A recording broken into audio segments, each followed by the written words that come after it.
Jail से भागने का इससे जबरदस्त तरीका आपने कभी नहीं देखा होगा। कहानी की शुरुआत ऑस्ट्रेलिया से होती है, जहां जूनियर नाम के एक 19 साल के लड़के को जेल भेजा जा रहा था। तलाशी लेने के बाद उसे उसके कमरे में भेज दिया गया, जहां उसकी मुलाकात एरिक नाम के एक और कैदी से हुई। उन दोनों ने आपस में कोई बातचीत नहीं की, पर इसके बावजूद भी एरिक किसी चीज को लेकर तो काफी ज्यादा डरा हुआ था। अगले कुछ दिनों तक जूनियर अपने आप को जेल के मुताबिक ढालने में लगा हुआ था, और इसी दौरान उसकी नजर ब्रेडन नाम के एक कैदी पर पड़ी, जो अक्सर सैम नाम के एक व्यापारी के साथ फोन के जरिए चेस खेला करता था। पर असल में ब्रेडन और सैम चेस के बहाने एक बहुत बड़े अपराध की प्लानिंग में लगे हुए थे। और एक दिन जब जूनियर वहीं पास से गुजर रहा था तो उसकी नजर ब्रेडन के चेस बोर्ड पर पड़ी, और उसने एक ऐसी चाल देखी जो शायद उस वक्त ब्रेडन को भी नहीं पता थी। और जब उसने इस बात को ब्रेडन को बताया तो पहले तो वो जूनियर के तेज दिमाग से काफी खुश हुआ, पर इसके बाद उसने जूनियर को उससे दूर रहने के लिए कहा। इसी दौरान जूनियर को पता चला कि एरिक को डेव नाम का एक कैदी और उसके साथी अक्सर परेशान किया करते थे, और जेल के बाकी कैदी इस चीज को ऐसे नजरअंदाज करते थे कि मानो कुछ हुआ ही ना हो। और एक रात अपने कमरे में वापस जाने के बाद जूनियर ने देखा कि एरिक आखिरकार इस चीज से परेशान होकर अपने बचाव के लिए एक चाकू की धार को तेज करने में लगा हुआ था। पर जब जूनियर सोकर उठा तो उसने देखा कि एरिक की लाश जमीन पर पड़ी हुई थी, जिसका मतलब ये था कि उस चाकू को उसने डेव के लिए नहीं बल्कि खुद के लिए तैयार किया था। ये देखकर जूनियर ने आसपास के लोगों को मदद के लिए बुलाने की कोशिश की, पर वो चाहकर भी अपने साथी को नहीं बचा पाया। और अब एरिक के जाने के बाद डेव और उसके साथियों का अगला निशाना कोई और नहीं बल्कि जूनियर ही था। और एक शाम उसे अकेला पाते ही डेव और उसके साथियों ने उसे घेर लिया, लेकिन ऐन वक्त पर ब्रेडन और उसके साथियों ने जूनियर को बचाया। जिसके बाद ब्रेडन ने उसे बात करने के लिए अपने कमरे में बुलाया, जहाँ उसने सबसे पहले जूनियर को कहा कि उसे खुद के लिए लड़ना होगा, कोई और नहीं लड़ने वाला उसके लिए। पर साथ ही वो ये बात अच्छे से जानता था कि जूनियर अकेला डेव और उसके आदमियों से नहीं लड़ सकता, इसलिए उसने जूनियर के सामने एक प्रस्ताव रखा, जिसके मुताबिक वो और उसके आदमी जेल के अंदर जूनियर की रक्षा करेंगे। पर इसके बदले में जूनियर को जेल से निकलते ही ब्रेडन के कुछ काम करने थे। उसकी पूरी बात सुनने के बाद जूनियर ने सोचने के लिए कुछ दिनों का समय मांगा, और कुछ दिनों बाद एक बार फिर से डेव और उसके साथियों ने जूनियर को अकेला पाकर उस पर हमला कर दिया। पर इस बार भी ब्रेडन ने ऐन वक्त पर वहां पहुंचकर उसे बचा लिया, और साथ ही डेव का आतंक खत्म करने के लिए उसने डेव को सीढ़ियों से नीचे गिरा दिया। इस घटना के तुरंत बाद ही जूनियर ने ब्रेडन की कही हुई बात को मान लिया, और अब उसे जेल से निकलते ही सैम नाम के एक आदमी से मिलना था, जो उसे हथियार के साथ साथ एक छुपने का ठिकाना भी देने वाला था, जिसकी मदद से जूनियर को एक हेलीकॉप्टर को हाईजैक करके जेल के अंदर लाना था, ताकि ब्रेडन और उसके साथी जेल से भाग सकें। कुछ महीनों बाद आखिरकार जूनियर की रिहाई का दिन आ ही गया, और बिल्कुल प्लान के मुताबिक वो जेल से निकलकर सीधा सैम के पास पहुंचा, जिसने उसे एक बीच साइड अपार्टमेंट के साथ एक सूटकेस में कुछ सामान दिया। अपने नए अपार्टमेंट को अच्छे से देखने के बाद जब जूनियर ने वो सूटकेस खोला तो उसमें कुछ नकली पासपोर्ट के साथ साथ कपड़े और एक बंदूक भी थी। उसी रात ताशा नाम की एक खूबसूरत लड़की उससे मिलने के लिए आई, और उसने जूनियर को अपने मिशन के लिए कुछ पैसे और एक फोन दिया। उसकी खूबसूरती देखकर तो जूनियर पागल ही हो गया था। ताशा सैम के लिए काम करती थी और अपना काम होते ही तुरंत वहां से चली गई। अगली सुबह जूनियर विल्सन नाम के एक रिटायर्ड फौजी के पास गया, और ठीक ब्रेडन के ऑर्डर्स के मुताबिक उसने विल्सन से कई सारे खतरनाक हथियार खरीदे, और उन्हें चलाने की थोड़ी सी ट्रेनिंग लेने के बाद वो एक टूरिंग कंपनी के ऑफिस गया। यहाँ से उसने एक हेलीकॉप्टर राइड बुक की, और बीच उड़ान में उसने अपनी बंदूक निकालकर पायलट के सर पर रख दी,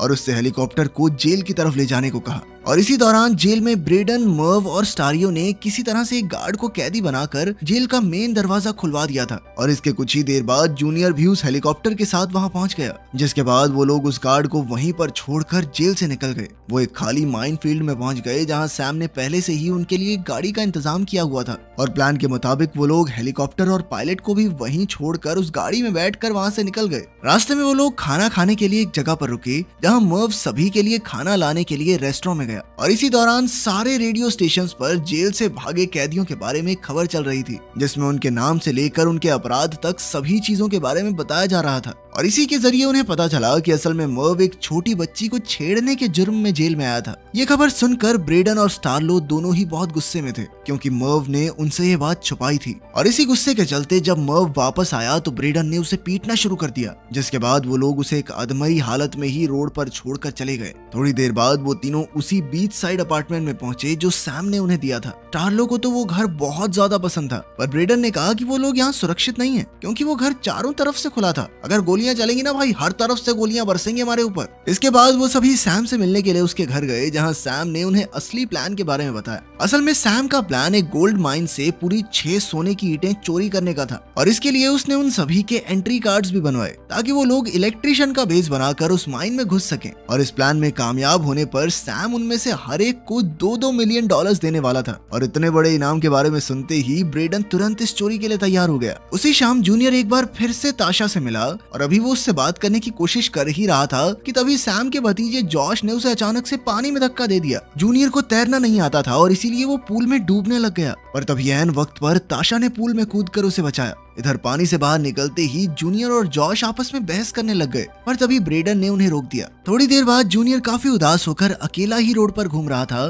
कि तभी ताशा ने उसे एक चाइनीज रेस्टोरेंट में खाना खाने के लिए पूछा, जिस दौरान जूनियर ने ताशा से अमीर होने के बावजूद भी सैम के साथ काम करने की वजह पूछी, जिस पर ताशा ने बताया कि जिस भी लड़की ने आज तक वहाँ से भागने की कोशिश की, सैम ने उन सभी को मरवा दिया था। अगली सुबह ब्रेडन बीती रात हुए हादसे से बहुत ज्यादा गुस्सा था और साथ ही उसे जूनियर पर इस बात का गुस्सा आ रहा था कि भाई लड़की के चक्कर में क्यों पड़ रहा है तू, सारा काम खराब हो जाएगा। उस दिन वो लोग माइन के पास ही मौजूद एक नए घर में शिफ्ट हो गए, जहाँ से ब्रेडन और जूनियर माइन की रेकी करने के लिए गए और उन्होंने अपना पूरा प्लान तैयार किया। कुछ दिनों बाद आखिरकार वो दिन आ ही गया और वो सभी लोग, जिनमें जॉश भी शामिल था, इलेक्ट्रिशियन का भेस बनाकर माइन में घुस गए। और माइन के ठीक बाहर ब्रेडन का एक दोस्त स्टीव गाड़ी लेकर खड़ा था, जिसका काम उन्हें वहां से निकालने और पुलिस पर नजर रखने का था। बिल्कुल प्लान के मुताबिक ही जूनियर एक वेंटिलेशन डक्ट के जरिए उस कमरे में पहुंच गया जहां पर सोने को पिघलाकर उसे साफ किया जाता था। उस कमरे में घुसते ही उसने सभी लोगों को अपना कैदी बना लिया ताकि कोई भी अलार्म न बजा सके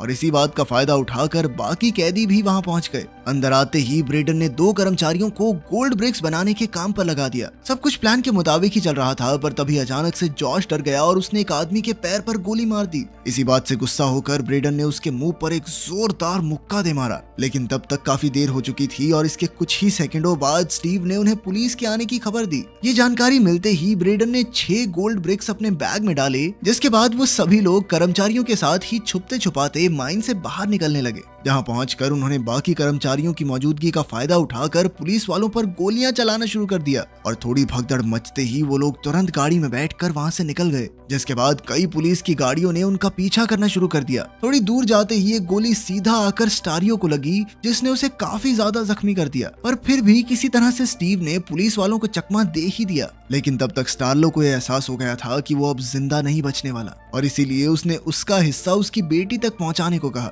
उन सभी को बहुत ज्यादा बुरा लग रहा था, पर अब उनके पास कोई दूसरा चारा नहीं था और वो तुरंत अपनी गाड़ी को एक ट्रक में छुपाकर वहां से निकल गए। सैम ने उन्हें सबूत मिटाने के लिए गाड़ी को तबाह करने को कहा, जिसके बाद उन्होंने स्टार्लो की लाश के साथ ही गाड़ी को आग लगाकर खाई में फेंक दिया। वापस घर आते वक्त जूनियर को ताशा का एक मैसेज आया, जिसमें उसने बताया कि सैम ने उन लोगों को धोखा दिया था और ये मैसेज देखते ही जूनियर और ब्रेडन काफी ज्यादा परेशान हो गए और इसीलिए वो लोग तुरंत एक कब्र पर गए जहाँ ब्रेडन ने पहले से कुछ पैसे छुपाए हुए थे। वो लोग जानते थे कि सैम उस गोल्ड की अदला बदली मेलबॉर्न में करने वाला था और इसीलिए वो लोग भी मेलबॉर्न पहुंचने के लिए ट्रेन में चढ़ गए। ट्रेन में एक बार फिर जूनियर की मुलाकात ताशा से हुई और इस बार वो दोनों एक दूसरे के काफी करीब आ गए। मेलबॉर्न पहुंचते ही उन लोगों ने एक सस्ता सा होटल लिया ताकि वो किसी की नजर में ना आए और इधर ब्रेडन जूनियर और ताशा की नजदीकियों को लेकर काफी ज्यादा नाराज था। और एक रात जब ताशा बाहर गई हुई थी तो उसने जूनियर को सावधान करते हुए बताया कि ये लड़की धोखा भी दे सकती है हमें, आखिर काम तो अपने बॉस के लिए ही करेगी ना। ब्रेडन ने जूनियर से कहा कि भाई तू ज्यादा पैसे ले लियो, लेकिन इससे रिश्ता तोड़ दे, मान ले मेरी बात। पर बदकिस्मती से ताशा ने उनकी सारी बात सुन ली, जिसके बाद वो नाराज और परेशान होकर वहां से भाग गई। पर जूनियर ने अपनी सफाई देने के लिए ताशा का पीछा करते हुए उसे रोक लिया, जिसके बाद ताशा ने उसे सावधान करते हुए कहा कि देख लियो, तू अपना काम पूरा होते ही ना ये तुझे धोखा देगा, सबसे पहले ये आदमी। इसी दौरान सैम के एक शूटर वेन को ब्रेडन और उसके साथियों का पता मिल गया था, जिसके बाद उसने तुरंत ही वहां पहुंचकर अपनी बंदूक ब्रेडन के सर पर तान दी, क्योंकि सैम ने ब्रेडन के सर पर एक इनाम रखा हुआ था। पर ब्रेडन ने बड़ी ही चालाकी से वेन को ज्यादा पैसों का लालच देकर सैम की धोखेबाजी के बारे में बताते हुए उसे अपनी ही टीम में शामिल कर लिया। अगली सुबह जूनियर और ब्रेडन एक साथ उस जगह पर पहुंचे जहां सोने की अदला बदली होने वाली थी और उनके वहां पहुंचते ही उनकी नजर जॉश पर पड़ी, जो सैम की जगह पर डीलर से अदला बदली करने आया था। पर तभी अचानक से वेन ने एक पिकअप ट्रक को फुल स्पीड में लाकर उन दोनों गाड़ियों में मार दिया, जिसके बाद उसने वहां मौजूद सभी लोगों पर अंधाधुंध गोलियां चलानी शुरू कर दी। और इसी मौके का फायदा उठाकर ब्रेडन और जूनियर ने सोने के बिस्किट्स वाला सूटकेस चोरी कर लिया, जिसके बाद वो लोग लोग अपना हिसाब बराबर करने के लिए सैम के घर पहुंचे, जहां ब्रेडन ने बिना कोई वक्त गवाए सीधा सैम को गोली मार दी। इसके बाद ब्रेडन और जूनियर ने सभी से छुपकर एक होटल किराए पर लिया, जहां पहुंचते ही ब्रेडन ने गोल्ड से भरा सूटकेस एक बेड के नीचे छुपा दिया और वहीं दूसरी तरफ जूनियर किसी बहाने से बाहर निकला और उसने चुपचाप उस होटल का एड्रेस और चाबी ताशा को मेल कर दी। इसके बाद ब्रेडन और जूनियर ने एक बोट खरीद कर हमेशा के लिए देश छोड़ने का फैसला कर लिया और रास्ते में वही हुआ जो ताशा ने पहले से कहा था। पैसे आते ही ब्रेडन ने जूनियर को धोखा दे दिया और अब वो जूनियर को सिर्फ थोड़ा सा ही हिस्सा देने वाला था, लेकिन अब तक जूनियर ने भी कई सारे खूंखार अपराधियों के साथ काफी समय बिता लिया था और वो भी पहले से समझ चुका था कि भाई ये बंदा जरूर धोखा देगा, जिसके चलते उसने ताशा की मदद से असली सोने के पत्थर कोई बदल दिया था। ये खुलासा होते ही ब्रेडन गुस्से से पागल हो गया और उसने सीधा जूनियर पर हमला कर दिया, जिसके चलते वो दोनों ही पानी में गिर गए। पर इधर जूनियर को तो बिल्कुल भी तैरना नहीं आता था, लेकिन बिना सोने का पता पूछे ब्रेडन उसे मरने भी नहीं दे सकता था, तो वो उसे पकड़कर वापस बोट पर ले आया और जूनियर के होश में आने के बाद ब्रेडन कहने लगा कि भाई मान गया तुझे, तूने बढ़िया चालाकी दिखाई। जूनियर ने वादा किया कि भाई मैं तेरे जैसा नहीं हूँ, मैं तेरे हक का पैसा तुझे जरूर पहुंचाऊंगा, जिसके बाद वो अकेला एक छोटी सी बोट में बैठकर वहां से निकल गया।